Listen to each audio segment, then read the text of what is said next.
Forum Warga Kota Jakarta, atau Fakta, mengadakan diskusi publik bertema, pelanggaran kawasan dilarang merokok di Jakarta. Diskusi yang diadakan di Bakul Coffee, Cikini, Jakarta, tanggal 13 September 2015 tersebut, diisi para pembicara yakni, Elizabeth Ongko Jojo, pembuat petisi online, Tulus Abadi dari Yayasan Lembaga Konsumen Indonesia, dan Citra Deni Kirana, pembuat surat terbuka tentang pemberian CSR. Menjadi moderator adalah, Ketua Fakta, Asas Tigor Nainggolan. Mereka sudah nakut-nakutin dulu, artinya jangan diajak berantem, itu kan si malnya, si ininya, itu kan raksasa-raksasa semua. Nanti kalau mau yang kena gimana? Makanya waktu mau ketemu setelah itu ternyata isinya cukup ramai gitu ya. Aku kan awalnya takut juga, jangan-jangan gak ada yang mau tanda tangan di isi. Ternyata di hari kedua dari 2000, ya berarti total 5.000, total naik lagi, katanya naik dan rame, dan ceritanya bolak-balik di media, katanya saya yang merokok, katanya apa gitu, jadi rame juga ya gitu. Nah, saya dikontak oleh Deko untuk bertemu, cuman saya ketemunya di hari Sabtu, kita ketemu di Deko Central Park. Waktu itu yang ketemu Ibu Rui, katanya adalah dari operational manager. Tapi di situ saya bilang, dia minta maaf lagi. Saya bilang, Bu, saya itu bikin petisi bukan untuk dapat minta maaf, minta maaf sih nggak dapat waktu itu. Intinya saya minta perubahan. Perubahan apa yang bisa dijanjikan buat kita supaya kita nggak diusir lagi. Terus saya tunjuk di sekitar Deko Central Park. Di situ ada sign, ada stiker 3 gitu ya di pintu. Tapi dilarang apa? Yang ternyata tuh cuma garisnya doang, tengahnya nggak kelihatan. Itu apa, Bu? Itu bisa baca nggak dari sini? Terus dia bingung-bingung gitu kan, sama temennya sekolah. Terus saya bilang, apa yang bisa ibu jadikan? Terus dia bilang, kami sih di operasional sudah berubah, Bu. Berubah dari mana? Saya nggak tahu kalau ibu berubah. Masa iya saya harus ke sana? Iya, kalau ibu cek sih di Deko sudah nggak ada lagi. Ya kali, Bu, di Deko di Indonesia saya disuruh ngecek satu-satu masih ada aspek atau enggak gitu ya. Saya kan perlu tahu Deko bisa menjadikan apa. Kan banget kan larang lagi, pastilah anak-anak datang ke sini. Masa iya tempatnya berasal rokok gitu. Akhirnya dia tidak bisa jawab, dan akhirnya saya bilang, Ibu silakan diskusi sama perusahaannya, barangkali ada yang bisa didiskusikan. Terus saya tunggu diri, dan waktu pulang saya dipaksa untuk mengambil 2 buah kotak Deko.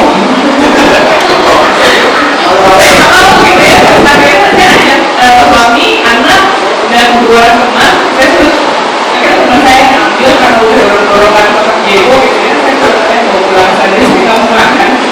Terus di hari Minggunya saya ketemu dengan Nikomo, saya ketemu dengan Bapak Anwar Salim, Ibu Widya Rikosari, sama Bapak Nugroho Wibowo, itu adalah Direktur Mall Village. Waktu itu sempat mereka mempermasalahkan kenapa saya tidak lapor ke Satpam, karena seperti yang kita tahu sebagai orang biasa yang berada di mall, biasanya sih kalau dilapor bisa dikasihin. Jadi bukan itu deh caranya gitu ya, bukan itu cara yang namanya polisi. Nah terus di situ aku tekankan kalau misalnya memang mallnya mendukung dan sudah mengingatkan pesan, kenapa di dalam itu masih ada exhaust? Di situ mallnya mulai sekarang. Terus aku bilang exhaustnya sampai sekarang masih ada Pak, gimana tuh? Terus si Bapak Anwarnya bilang oke, saya setuju dengan petisi Ibu. Jadi mereka ada update sekitar beberapa hari lalu, mereka kirimkan email mengenai surat buat saya kepada MRT. Terus ada 2 buah surat, itu adalah teguran untuk tenan. Terus ada satu lagi kayak semacam perjanjian kontrak. Jadi dari PSG sudah kasih update, dan mereka sudah mulai menempelkan lebih banyak sign gitu ya. Karena waktu itu aku bilang, dia tanya mau saya gimana, mau saya adalah lebih banyak sign yang melindungi kita sebagai orang. Kalau misalnya kita mau menegur, kalau misalnya di meja ada sign kan kita jadinya ini nih, paling kaca gitu ya. Jadi kan nggak harus pelaku.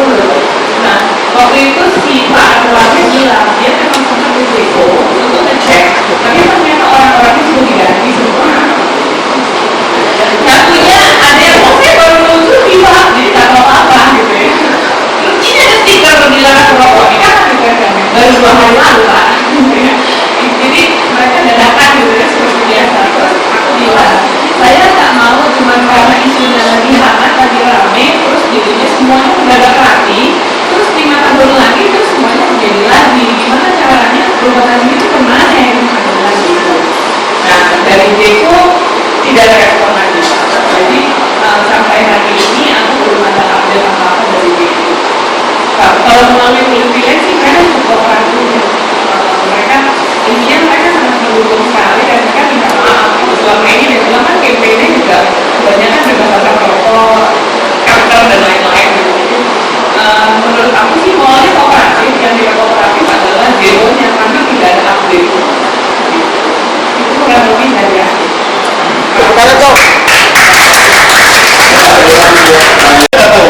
Dari Pemda sudah mencabut belum izin kayak ininya usahanya dulu. Ya harusnya itu. Karena ada ini, ya ada kan? Ini betul-betul paling tidak dia harus diberlakukan apa harusnya pertama di dapat surat peringatan pertama, kedua, ketiga sampai pencabutan ini. Saya nggak tahu apakah Pemda DKI Jakarta sudah mengirimkan surat peringatan. Nah itu penting. Oke, tapi tadi kabarnya di Kebaya Utara Unidoco, otomatis anak-anak akan mencari apa sih Unidoco itu? Biasanya pasti ada iklan rokok yang menjual kemana-mana, sama seperti di Gajah Tunggal. Anak-anak pun penasaran, ini apa sih sebenarnya Gajah Tunggal? Setelah mencari, oh ternyata dia PT Ban. Jadi anak itu kan memang rasa ingin tahu sangat kuat sekali. Nah dari rasa saya miris gitu kan. Padahal Pak Ahok baru saja menjalankan peraturan gubernur nomor 01 tahun 2015 tentang larangan reklame rokok. Nah di daerah rumah saya banyak sekali Jakarta Barat itu berseliweran reklame rokok yang besar-besar sudah melaksanakan peraturan itu, tapi kok malah menggandeng perusahaan rokok. Jadi saya menuliskan itu sekitar pertengahan Agustus, karena saya kan tidak mengulang Agustus karena saya sudah mempersiapkan juga di rumah.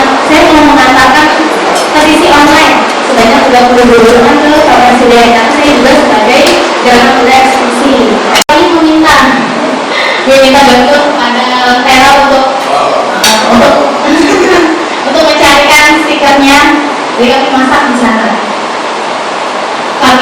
Saya kirim surat tersebut secara langsung ke Balai Kota, dan saat ini belum ada respon, belum ada balasan.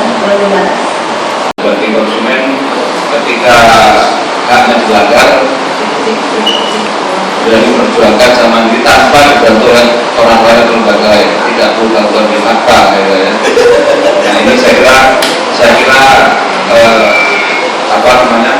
sebuah regulasi atau kebijakan ketika dilanggar itu akan jauh lebih kuat. Dan lain-lain adalah kawasan jalan merokok, harusnya yang diusir adalah merokoknya, bukan orang yang tidak merokok diusir. Ini kan kebalik, ini makin balik-balik gitu ya. Harusnya para perokok itu yang kita usir dengan keras dari tempat publik karena dia telah melanggar aturan dan kesepakatan publik yang ada. Nah ini secara regulasi dalam undang-undang konsumen sudah jelas bahwa ketika kita menggunakan satu barang atau jasa berhak mendapatkan kenyamanan dan keamanan gitu. Jadi saya kira kita butuh mall yang nyaman, butuh restoran dan hotel yang nyaman ketika kita menggunakan itu. Dan dalam merokok sebenarnya jelas Bu Elizabeth dan kita punya hak untuk mendapatkan udara yang sehat dan bersih, itu dijamin dalam konstitusi. Jadi luar biasa itu tidak perlu takut, dan kemudian karena hikmah yang bisa dipetik dari akan melakukan yang Bu Elizabeth utama yang kemudian menggelora adalah bukan semata-mata memperjuangkan haknya, tapi juga bagaimana agar kemudian ini tidak dilanggar dan orang lain kemudian berani melakukan hal yang serupa.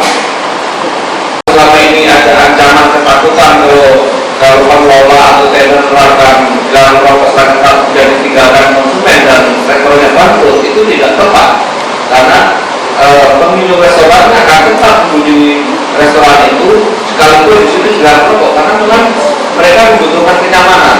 Jadi dari data itu sebenarnya tidak perlu ada alasan yang cukup kuat bahwa restoran akan ditinggalkan konsumen kalau dia menerapkan aturan di kawasan jalan rokok masa pastinya kan jelas 95% mereka pro terhadap kawasan jalan rokok itu. Artinya profitnya jauh lebih besar dibanding melindungi 5% saja.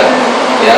Dan dari responden itu bukan hanya responden yang tidak perokok, tapi juga responden yang perokok sekaligus. Jadi para perokok pun sebenarnya sangat setuju kalau di Israel juga dilarang. Ini hanya segelintir oknum yang merusak bahwa tempat-tempat publik itu adalah dilarang merokok. Masih tinggi pelanggaran kawasan dilarang merokok. Kenapa kita belum? Karena tempat itu tidak sehat, ya, secara jadi tidak sehat karena ketika banyak asap rokok itu adalah tempat yang utama kita mengunjungi tempat-tempat yang tidak sehat. Masih banyak tempat-tempat yang lebih sehat yang bisa kita kunjungi. Jadi kita tegaskan bahwa mall atau Gagasan juga ruang publik terpadu ramah anak, sehingga itu bisa nanti tidak jadi titik poin. Disitulah sosialisasi antar keluarga, antar anak bisa terjadi di ruang-ruang publik tadi. Dan ketika ruang publik yang sudah disediakan itu masih bau asap, saya ingat sekali tahun 2007 Bapak juga sudah pernah melakukan survei terhadap 59 mall yang ada, itu 50%-nya masih bau asap. Sehingga tagline kita waktu itu, awas mall berasap. Dan kalau tagline itu masih, saya kira itu masih relevan sampai sekarang. Kalau tagline itu masih mau dipakai, awas mall berasap. Dan apa yang dilakukan oleh Bapak, dilakukan oleh Bu Heri, dilakukan oleh Citra, termasuk yang dilakukan oleh YMKI dalam rangka survei sebetulnya adalah suatu bentuk enforcement berbasis warga. Dalam enforcement itu mereka akan sangat kewalahan. Oleh sebab itu apa yang menjadi apa yang dilakukan oleh warga kota karena concern terhadap kotanya dan yang sampai dia menjadi korban, dia sudah menjadi korban. Kalau dikatakan bilang kalau dia salah satu materi analisis sosial di Bangka itu ada namanya korban menjadi dua, itu Meli Cinta. Tetapi bagaimana Jakarta menjadi ramah? Karena misalnya dalam pertemuan LSM se-Indonesia, Jakarta belum masuk sebagai kota yang ramah HAM.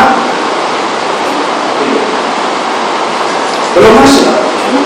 Jakarta belum masuk menjadi kota yang smart city. Kita juga pengen dong. Nah, dengan kasus LPK, jangan-jangan Jakarta juga belum ramah terhadap anak.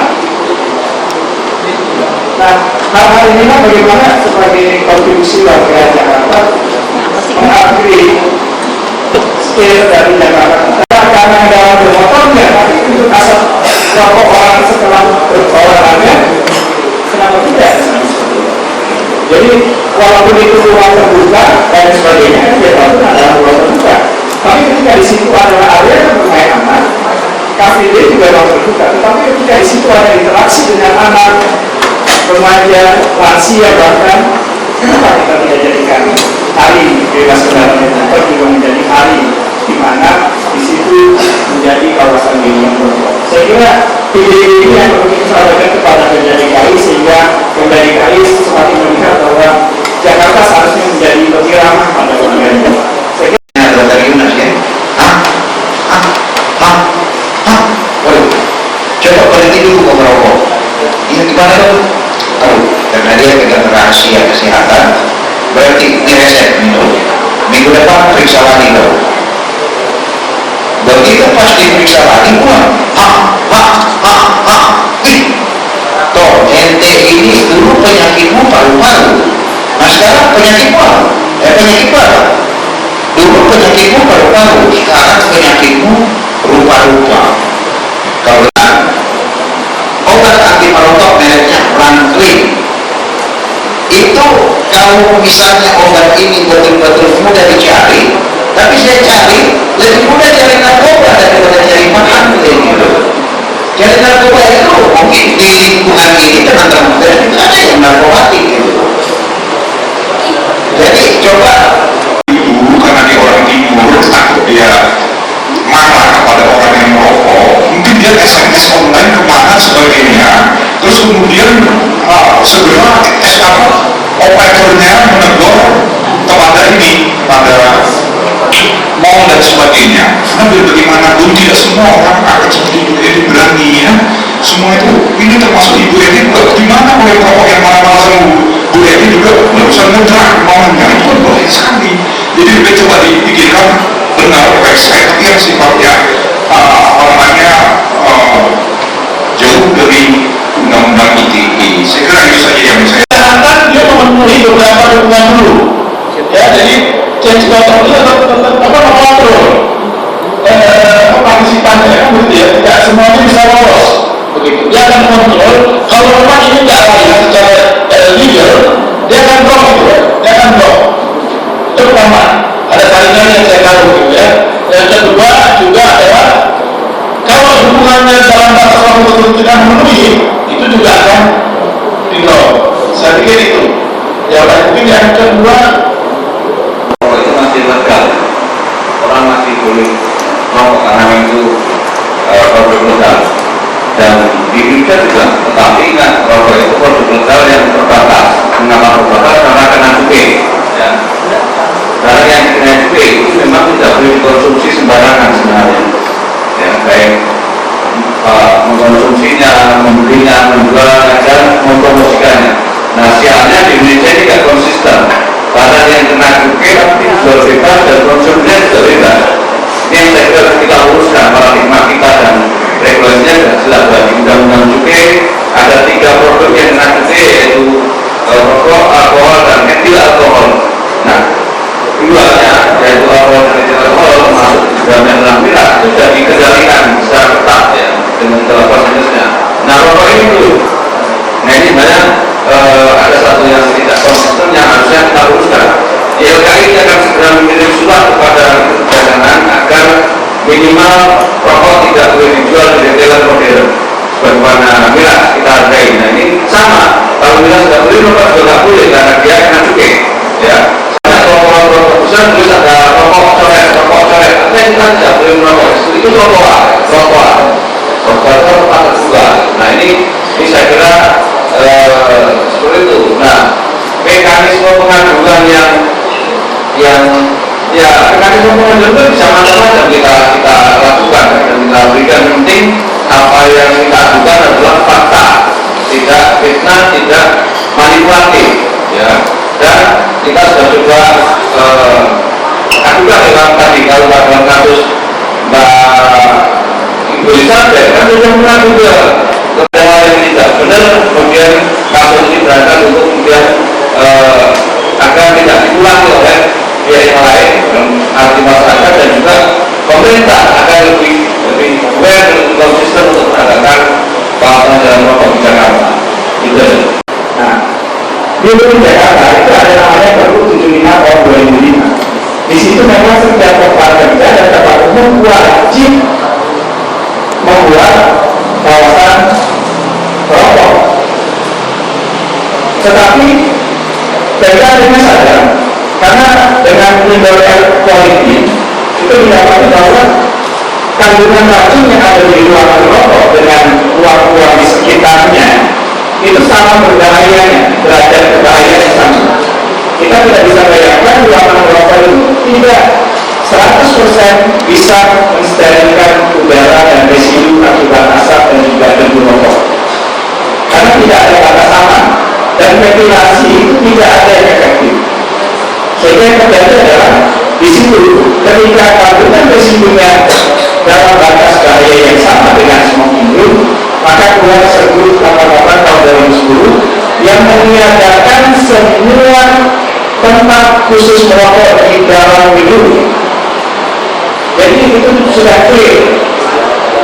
Jadi dalam forum ini saya katakan, jika warga Jakarta melihat ada smoking room di dalam gedung, itu sudah melanggar Pergub 88 tahun 2010 dan itu bisa dilaporkan kepada kami, kepada YLKI dan juga kepada dari KMK. Jadi posisinya itu kita yang punya ternyata harus memperjuangkan kita supaya terpenuhi. Saya pikir demikian dulu diskusi kita, nanti kita ketemu lagi di lain kesempatan. Terima kasih, selamat siang Mbak Elizabeth, terima kasih. Terima kasih. jumpa dan kembalikan ke mengkoreksi apa menggarisbawahi terkait pernyataan dari Pak Yus Sabari, yaitu terkait hanya benar bahaya yang kena cukai. Itu yang perlu kita konsentrasi, karena kita semua ingin Jakarta lebih baik lagi, Jakarta lebih maju lagi dalam mentalnya, dan bagaimana kita bisa membangun Jakarta kalau misalnya mental kita belum membangun sendiri. Baik, selamat siang.